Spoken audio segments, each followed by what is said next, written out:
آج ہم ڈاکٹر مقصود اعظمی کی تحریر ایک نیا دن طلوع ہوا سے ایک کہانی لے کر آئے ہیں۔ یہ کہانی ایک سفر کی ہے، ایک ایسے سفر کی جو ایک بہت ہی پرسکون دوپہر میں شروع ہوتا ہے۔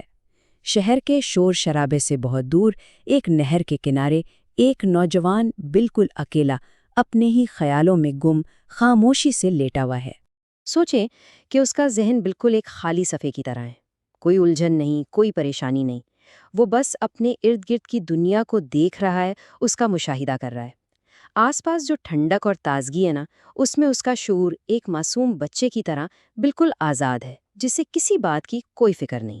اور پھر اسی گہرے سکون میں ایک بہت ہی معمولی سی لیکن اہم بات ہوتی ہے۔ ایک سوکھا ہوا پتا اپنی شاخ سے الگ ہوتا ہے، ہوا میں ہلکا سا تیرتا ہے اور پھر پانی میں گر کر لہروں کے ساتھ بہنے لگتا ہے۔ یہی سادہ سا منظر اس کے پورے فکری سفر کا نقطہ آغاز بن جاتا ہے۔ اور بس اسی ایک منظر کے ساتھ ہی اس کے ذہن کی جو پرسکون جھیل تھی نا، اس میں پہلا سوال ایک کنکر کی طرح آ کر گرتا ہے۔ یہ کیا ہوا؟ اب سوچیں، کتنا سادہ سا سوال ہے نا؟ لیکن یہی وہ چنگاری تھی جو آگے چل کر ایک آگ بننے والی تھی۔ اب یہ جو ایک سوال تھا نا، یہ کیا ہوا؟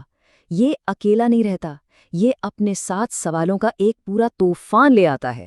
یہ صرف پتے کا گرنا نہیں تھا، یہ ایک پورے نظام کی طرف اشارہ تھا، اور اسی ایک نقطے سے اس کا تجسس گہرے اور پیچیدہ سوالات کے طوفان میں بدل جاتا ہے۔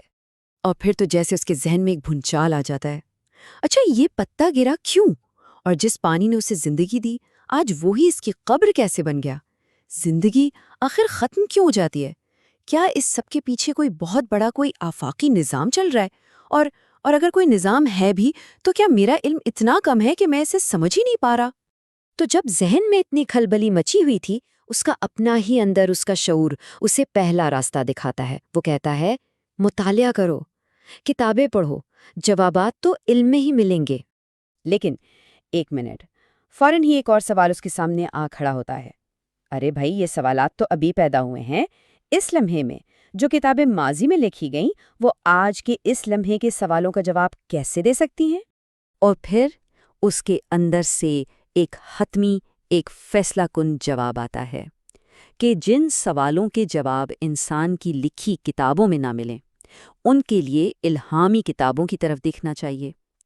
اور بس یہی وہ لمحہ تھا جس نے اسے ایک بالکل نئے اور کہیں زیادہ مشکل روحانی سفر پر ڈال دیا۔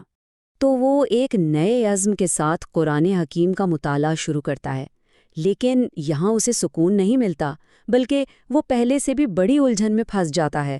جواب ملنے کی بجائے اسے ایک ایسی دیوار ملتی ہے، ایک ایسا تضاد جو اس کی سوچ کو بالکل جام کر دیتا ہے۔ سورہ بقرہ کی بالکل ابتدائی آیات، اور یہ الفاظ جیسے اس پر آسمانی بجلی بن کر گرتے ہیں۔ ہدن للمتقین، یعنی متقیوں کے لیے ہدایت۔ بس یہ وہ نقطہ تھا جہاں آ کر اس کی سوچ کی سوئی صرف اٹکی نہیں، بلکہ جیسے ہمیشہ کے لیے ٹوٹ ہی گئی۔ اب تضاد کیا تھا؟ دیکھیں، ایک طرف تو ہماری عقل، ہماری منطق کہتی ہے کہ بھائی ہدایت تو اس کو چاہیے ہوتی ہے جو راستہ بھولا ہوا ہو، جو گمراہ ہو، ہے نا؟ لیکن دوسری طرف قرآن کہہ رہا ہے کہ یہ کتاب متقین کے لیے ہدایت ہے۔ متقی کون؟ جو پہلے سے ہی پرہیزگار ہیں، جو پہلے سے ہی ہدایت یافتہ مانے جاتے ہیں۔ یہ سوال اس کے ذہن پر ایک تیز دھار کلہاڑے کی طرح لگا، جس نے اس کی سوچ کے پورے ڈھانچے کو ریزہ ریزہ کر دیا۔ مطلب جو لوگ پہلے سے ہی صحیح راستے پر ہیں، انہیں مزید رہنمائی کی کیا ضرورت ہے؟ کیا یہ کتاب صرف ایک خاص طبقے کے لیے ہے؟ یہ الجھن اتنی گہری ہو گئی، اتنی شدید کہ اس کے خوابوں پر بھی چھا گئی۔ ایک رات اس نے خواب دیکھا کہ ایک آواز پوچھ رہی ہے، تم نے اس کتاب سے منہ کیوں موڑ لیا؟ اور اس کا جواب اس کی پوری بے بسی کی کہانی سناتا ہے۔ یہ میرے لیے تھی ہی کب، یہ تو متقیوں کے لیے تھی۔ اور اس ایک سوال کے ساتھ کئی سال گزر گئے، کئی سال، اور پھر جواب ملا، لیکن وہاں سے نہیں جہاں وہ ڈھونڈ رہا تھا۔ جواب ملا ایک ایسے اتفاق سے جس کی اسے بالکل بھی امید نہیں تھی۔ ہوا کچھ یوں کہ ایک دن وہ کسی جاننے والے کے گھر بیٹھا تھا اور میز پر ایک کتاب پڑی ہوئی تھی۔ بس یوں ہی وقت گزاری کے لیے اس نے وہ کتاب اٹھا لی۔ کتاب کا نام تھا تذکرہ قلندر بابا اولیاء۔ اور اسی کتاب کے اندر اسے اپنے سالوں پرانے سوال کی پہلی چابی ملی، صرف ایک لفظ، ایک تصور جس نے سب کچھ بدل کر رکھ دیا، اور وہ لفظ تھا ذوق۔ ذوق کا مطلب کیا ہے؟ جاننے کی وہ فطری تڑپ، وہ لگن جو ہر انسان کے اندر ہوتی ہے۔ یہ تلاش کسی انعام کے لیے نہیں ہوتی، بلکہ روح کی پیاس بجھانے کے لیے ہوتی ہے۔ یہ تو زندگی کی اپنی روانی کا نام ہے۔ اور اس کے بعد ملی دوسری اور سب سے اہم چابی، متقی کا اصل مطلب۔ کتاب نے بتایا کہ متقی صرف پرہیزگار کو نہیں کہتے، متقی اصل میں وہ شخص ہے جس کے اندر یہ ذوق موجود ہے، جاننے کی سچی لگن ہے۔